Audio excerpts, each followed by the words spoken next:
அவசரப்பட்டு எதுக்குறவங்கலாம் தேச விரோதிகள் பாஜக தலைவர்கள் சொல்றாங்க. வேற என்ன செய்யுது? மத்திய அரசு சொல்றத அந்த கருத்து இருக்கு பாருங்க, இதனால எந்த பாதிப்பு இல்லைங்கிறத அதை நாங்கள் ஒருபோதும் ஏற்க முடியாது. இங்கே வந்து காட்டை அழிக்கிறவன் இறைவனா வழிபட போறான், காட்டை காப்பாற்ற போராடுறவன் தேச துரோகியா தெரிகிறான். அப்படித்தான் இது இருக்குது. இது நீங்கள் பூமிக்கு உள்ளே இருக்கிற தண்ணீரை உறிஞ்சி வெளியில் எடுத்து ஊற்றாமல் எப்படி இந்த காற்றை எடுப்பீங்க? நீங்கள் இங்கே ஊற்றிருக்கீங்களா இல்லையா? கடலில் கொட்டின எண்ணெயை உங்களுக்கு எடுத்து ஊற்ற துப்பு இருந்துச்சா? இவ்வளவு அறிவியல் தொழில்நுட்பம் வளர்ந்த காலத்தில் நீங்கள் வாளி வச்சு எடுத்து ஊற்றிக்கிட்டு இருந்த நீங்கள், நான் எரிஞ்சு செத்து போயிட்டா என்ன வந்து பார்ப்பீங்க? என்னை பார்க்கவாது வருவீங்களா? நீங்கள் துபாய் போன்ற அரபு நாடுகளில் எடுக்கிறாங்கன்னா, கல்ஃப் கண்ட்ரீஸில் எடுக்கிறாங்கன்னா அரபு நாடுகள், அது பாலைவனத்தில் எடுக்கிறான். இங்கே என்னுடைய சோலைவனத்தை நீ பாலைவனமாக மாற்றி நீ எடுக்க முயற்சிக்கிற. இது மத்திய அரசு சொல்லும், எல்லாமே சொல்லும். இந்த காசு செல்லாது நான் ஊழல் ஒழிஞ்சிருந்துச்சு, லஞ்சம் ஒழிஞ்சிருந்துச்சு, அப்படியே எல்லாரும் வசதியாக வந்துடுவீங்கன்னுச்சு. என்ன இப்போ இருந்த ரேஷன் கடையும் மூடிட்டு போயிட்டீங்க, நாங்கள் என்ன பண்ணுறது?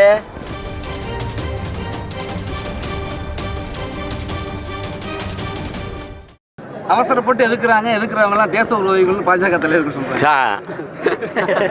வேற என்ன செய்யுது? இங்கே வந்து காட்டை அழிக்கிறவன் இறைவனா வழிபட போறான், காட்டை காப்பாற்ற போராடுறவன் தேச துரோகியா தெரிகிறான்.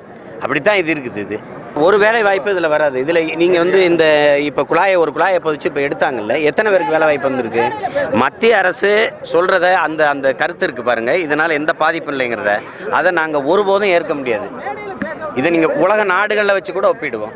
நீங்கள் வாங்க, இந்த மீத்தேன், ஈத்தேன், இந்த ஹைட்ரோ கார்பன் எது எடுத்தாலும் என் நிலத்தை இது வந்து வளத்தை பாதிக்கும், என் மண்ணின் மக்களினுடைய வாழ்வாதாரத்தை எதிர்கால தலைமுறையே நாசமாகும்.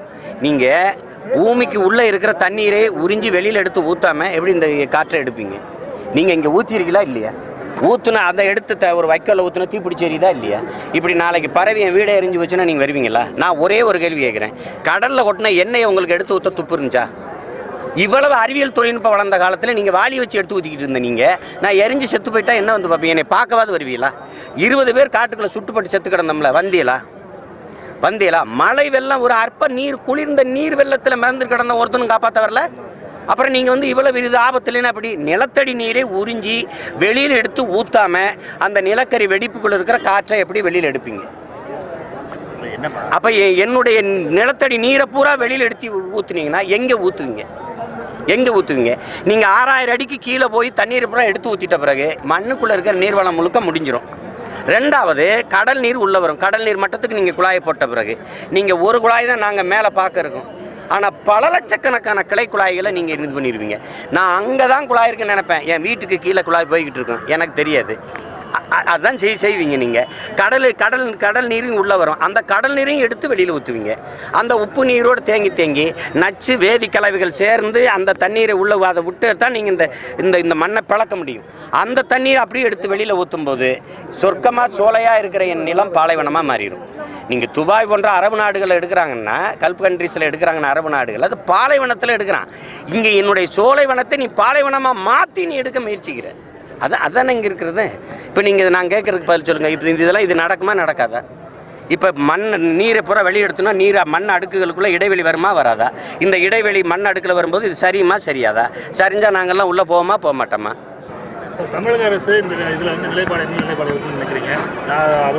தமிழக அரசு ஏற்கக்கூடாது. மீத்தேன் எரிகாற்றுக்கும் இந்த ஹைட்ரோ கார்பன் காற்றுக்கும் எல்லாம் ஒன்று தான். இதில் பேர் தான் வெவ்வேறு. அப்போ அதில் வந்து இதுக்கு முன்னாடி மீத்தேன் எரிகாற்றுக்கு நாங்கள் போராடும் போது அதை ஆதரிச்சிங்க, அந்த போராட்டத்துக்கு ஆதரவு கொடுத்து அந்த மீத்தேன் எரிகாற்றை எடுக்கக்கூடாது, நாங்கள் எடுக்க அனுமதிக்க மாட்டோம். நீங்கள் அதே போல் இந்த ஹைட்ரோ கார்பன் அந்த இயற்கை எரிவாயு காற்றை எடுக்கிறதுக்கு நீங்கள் அனுமதிக்கக்கூடாது. அதில் புதுச்சேரி முதலமைச்சர் ஐயா நாராயணசாமி எடுத்திருக்காரு பாருங்கள், காரைக்காலான எடுக்க விட மாட்டேன்ட்டு. அந்த முடிவை எடுக்கணும், அவ்வளோதான். இது மத்திய அரசு சொல்லும், எல்லாமே சொல்லும். இந்த காசு செல்லாது நான் ஊழல் ஒழிஞ்சிருந்துச்சு, லஞ்சம் ஒழிஞ்சிருந்துச்சு, அப்படியே எல்லாரும் வசதியாக வந்துடுவீங்கன்னுச்சு. என்ன இப்போ இருந்த ரேஷன் கடையும் மூடிட்டு போயிட்டீங்க, நாங்கள் என்ன பண்ணுறது? ரேஷன் கடை மூடப்பட்டுச்சா இல்லையா? பருப்பு இல்லை, இங்கே என்ன இல்லைன்னு வந்து என் ஜனம் கத்திக்கிட்டு இருக்கா இல்லையா? என்ன நடக்குது? 3 கிலோமீட்டருக்கு குடத்தை வச்சுக்கிட்டு என் ஆத்தாளக்கம் தண்ணிக்கு நின்றுக்கிட்டு இருக்கிறாங்க. இங்கே நீ வந்து எண்ணெயை உறிஞ்சிக்கிட்டு வளர்ச்சியே இது ஒன்று அது தீர்ந்துடும், நாட்டுக்கு ஒரு பிரச்சனை இல்லை, வேலை வாய்ப்புன்னு எத்தனை லட்சம் இளைஞனுக்கு வேலை வாய்ப்பு கிடைக்கும் சொல்லுங்கள்?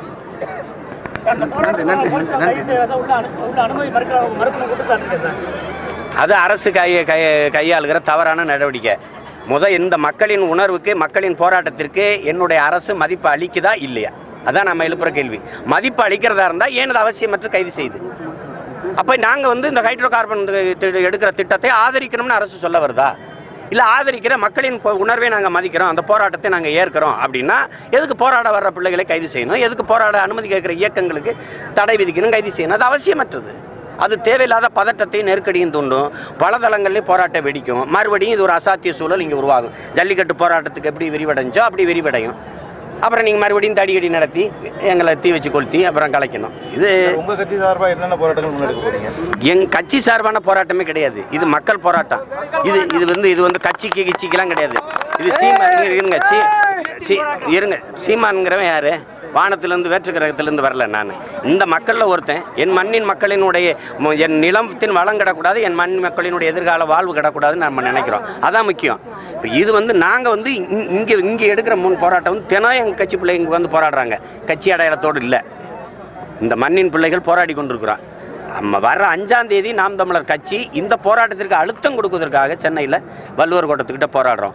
கோவையில் போராட போகிறோம், ராமநாதத்தில் போராடுறோம். இன்றைக்கி வந்து நெடுவயலில் எடுக்க வர்றாங்கன்னு தெரிஞ்சு நம்ம தடுக்கிறோம். மீத்தேன் தஞ்சை மாவட்டத்தில் எடுக்க போகிறாங்கன்னு தெரிஞ்சு தடுத்தோம். ஆனால் பல ஆண்டுகளுக்கு முன்னாடி இருந்து என் ஊர் ராமநாதத்தில் எடுத்துக்கிட்டு இருக்காங்க. அதை நான் இனிமேல் தான் போய் போராடி தடுக்கணும்.